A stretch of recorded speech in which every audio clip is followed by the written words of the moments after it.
ഇന്ന് പാർലമെന്റിന്റെ വർഷകാല സമ്മേളനം അവസാനിക്കും.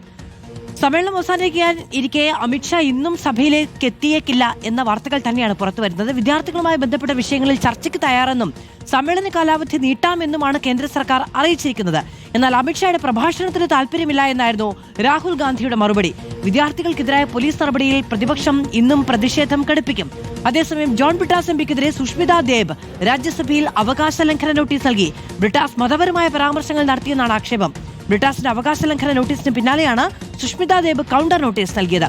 ആദിൽ പാലോയുടെ വിവരങ്ങളുമായി നമ്മളോടൊപ്പം ചേരുകയാണ്. Adil, good morning. സഭ നീട്ടാം, ചർച്ചയാകാം എന്നൊക്കെ അമിത്ഷാ പറഞ്ഞു. പക്ഷേ ഈ അവസാന നിമിഷത്തെ നാടകങ്ങൾക്ക് താല്പര്യമില്ല എന്നുള്ളതായിരുന്നു പ്രതിപക്ഷത്തിന്റെ നിലപാട്. അപ്പോൾ സഭ ഇന്ന് പിരിയും എന്നത് തന്നെയാണ് ഒന്നാമത്തെ കാര്യം. ഉറപ്പായും അങ്ങനെ തന്നെ മനസ്സിലാക്കാം. ലോക്സഭയിൽ ഇന്ന് പ്രത്യേക അജണ്ടകളൊന്നുമില്ല. രാജ്യസഭയിലാണെങ്കിൽ ഒരു അതിപ്രധാനമില്ലാത്ത ഒരു ബില്ല് പാസ്സാക്കാനുമുണ്ട്. ഇന്ന് പാർലമെന്റ് അവസാനിക്കും, വർഷകാല സമ്മേളനം തീരും എന്ന് തന്നെയാണ് പ്രതീക്ഷിക്കുന്നത്. ഇപ്പോൾ അമിത്ഷായും കേന്ദ്രവും മുന്നിൽ വെച്ചിരിക്കുന്ന ഓഫർ വിദ്യാർത്ഥികളുമായി ബന്ധപ്പെട്ട പ്രശ്നം, പോലീസ് അതിക്രമവുമായി ബന്ധപ്പെട്ട പ്രശ്നം ചർച്ച ചെയ്യാം, വേണമെങ്കിൽ ഒരു ദിവസം കൂടി നീട്ടാം, നമുക്ക് ചർച്ച ചെയ്യാം, താൻ മറുപടി നൽകാം എന്നാണ് അമിത്ഷാ പറയുന്നത്.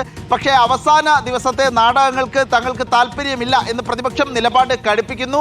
ഇത്രയും ദിവസം സഭയിൽ എത്താത്ത അമിത്ഷാ ഈ ഒരു ദിവസം ഇനി എത്തണ്ട എന്നുള്ളത് തന്നെയാണ് പ്രതിപക്ഷം പറഞ്ഞിട്ടുള്ള നിലപാട്. മാത്രമല്ല, ഈ അയോധ്യയിലെ സംഭാവന കൊള്ള അടക്കമുള്ള വിഷയങ്ങളിൽ ചർച്ചയ്ക്ക് താല്പര്യമുണ്ടെങ്കിൽ സഹകരിക്കാം എന്നുകൂടി കോൺഗ്രസ് അടക്കമുള്ള പ്രതിപക്ഷ പാർട്ടികൾ നിലപാടായി പറഞ്ഞു വെച്ചിട്ടുണ്ട്. ഇക്കാര്യത്തിൽ ഇനി അറിയേണ്ടത് മറ്റേതെങ്കിലും നടപടികൾ സർക്കാരിന്റെ ഭാഗത്ത് നിന്ന് ഉണ്ടാകുമോ എന്നുള്ളതാണ്. സ്വാഭാവികമായും കോൺഗ്രസിന്റെ സമ്മതമില്ല, പ്രതിപക്ഷത്തിന്റെ സമ്മതമില്ലെങ്കിൽ പാർലമെന്റ് സമ്മേളനം നീട്ടാൻ ഒരു വഴിയും കാണുന്നില്ല. ഏതായാലും അമിത്ഷാ എത്താത്ത അപൂർവമായ ഒരു സമ്മേളനം, പ്രത്യേകിച്ച് പ്രധാനമന്ത്രിയും കേന്ദ്ര ആഭ്യന്തരമന്ത്രിയും ഒരു സമ്മേളനത്തിൽ, ഒരു വർഷകാല സമ്മേളനത്തിന്റെ മുഴുവൻ സെഷനിൽ ഒരു ദിവസം പോലും സഭയ്ക്കുള്ളിൽ രാജ്യസഭയിലോ ലോക്സഭയിലോ എത്തിയിട്ടില്ല എന്നുള്ളതാണ് ഇതിൽ ഏറ്റവും ശ്രദ്ധേയമായ കാര്യം. മറ്റൊരു വാർത്ത പുറത്തു വരുന്നത്, കഴിഞ്ഞ ദിവസം ജോൺ ബ്രിട്ടാസ് എം പി സുഷ്മിത ദേബ് എന്ന BJP എംപിക്കെതിരെ അവകാശ ലംഘന നോട്ടീസ് നൽകിയിരുന്നു. തന്നെ ലുങ്കിവാല എന്ന് വിളിച്ച് അധിക്ഷേപിച്ചു എന്നായിരുന്നു അവകാശ ലംഘന നോട്ടീസിൽ പറഞ്ഞിരുന്നത്. കഴിഞ്ഞ ദിവസം രാജ്യസഭയിൽ വലിയ പ്രതിഷേധവും ഉണ്ടായിരുന്നു. ഇന്നിപ്പോൾ വരുന്ന വാർത്തയനുസരിച്ച് സുഷ്മിത ദേവ് ജോൺ ബ്രിട്ടാസിനെതിരെ ഒരു കൗണ്ടർ നോട്ടീസ് നൽകിയിരിക്കുന്നു രാജ്യസഭാ ചെയർമാന് എന്നുള്ളതാണ് ആരോപണം. ഈ കൗണ്ടർ നോട്ടീസിൽ മതപരമായ പരാമർശം എന്നുള്ളത് എന്ത് പരാമർശമാണ് ചൂണ്ടിക്കാണിക്കപ്പെടുന്നത്? അതിൽ കൃത്യമായ പരാമർശം എന്താണ് എന്ന് പറയാൻ സുഷ്മിത ദേബ് ഇതുവരെ തയ്യാറായിട്ടില്ല. അധിക്ഷേപകരവും മതപരവുമായിട്ടുള്ള പരാമർശങ്ങൾ ജോൺ ബ്രിട്ടാസ് നടത്തിയെന്നാണ് ഈ നോട്ടീസിൽ പറയുന്നത്. മാത്രമല്ല, അന്നത്തെ ജോൺ ബ്രിട്ടാസിന്റെ ഓൺ റെക്കോർഡ് പ്രസംഗം പരിശോധിക്കണം എന്നുകൂടി, രേഖകൾ പരിശോധിക്കണം എന്നുകൂടി ആവശ്യപ്പെട്ടിട്ടുണ്ട്. എന്ത് പരാമർശമാണ്, ആരെയാണ് വിമർശിച്ചത്, ഏത് മതത്തിനെ അധിക്ഷേപിച്ചു എന്നതടക്കമുള്ള കാര്യങ്ങളിൽ വ്യക്തത സുഷ്മിത ദേബ് തന്നെ വരുത്തിയിട്ടില്ല. ഏതായാലും ഇതൊരു കൗണ്ടർ നോട്ടീസാണ് എന്ന് വിലയിരുത്തപ്പെടുന്നു.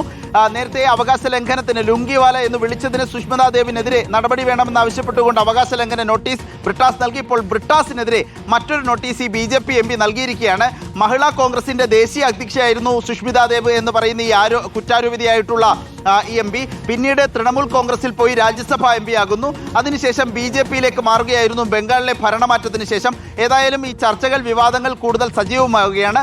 അതിനിടെ സംഭവ ബഹുലമായ പാർലമെന്റ് സമ്മേളനം ഇന്ന് അവസാനിക്കുകയാണ്. മാധു, യെസ്, ആദിൽ പാലോടാണ് വിശദമായ വിവരങ്ങൾ നൽകിയത്. അങ്ങനെ പ്രക്ഷുബ്ധമായ ഒരു സഭാകാലമാണ് ഇന്ന് പൂർത്തിയാകുന്നത്. ഒരൊറ്റ ദിവസം മര്യാദയ്ക്ക് സഭ ചേർന്നിട്ടില്ല എന്നത് ആലോചിക്കേണ്ടതുണ്ട്. നമുക്കറിയാവുന്നതാണ്, ഈ പാർലമെന്റ് സമ്മേളനം തുടങ്ങുന്ന ദിവസമാണ് പാർലമെന്റ് കവാടത്തിലേക്ക് CJPയുടെ പ്രൊട്ടസ്റ്റ് നടക്കുന്നത്. അന്ന് തൊട്ട് ഇന്ന് വരെയും ഒരൊറ്റ ദിവസം പോലും വലിയ പ്രതിഷേധം മാത്രമാണ് സഭയിൽ ഉണ്ടായത്.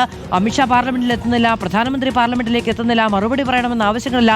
എന്നിട്ട് ഇന്നലെ വൈകുന്നേരം, ഇന്നലെ ഉച്ചയ്ക്ക് മുൻപ് വളരെ സുപ്രധാനമായ ഒരു തീരുമാന പ്രഖ്യാപനം പോലെ അമിത്ഷാ പറയുകയാണ്, ഇന്ന് ഉച്ചയ്ക്ക് 3 മണി മുതൽ വേണമെങ്കിൽ ചർച്ചയാകാമെന്ന്. അങ്ങനെ ചർച്ച ചെയ്യേണ്ട എന്ന് പ്രതിപക്ഷവും തീരുമാനമെടുത്തതോടുകൂടി ചർച്ചയില്ലാതെ ഈ സഭാ സമ്മേളനകാലം അവസാനിക്കുകയാണ്.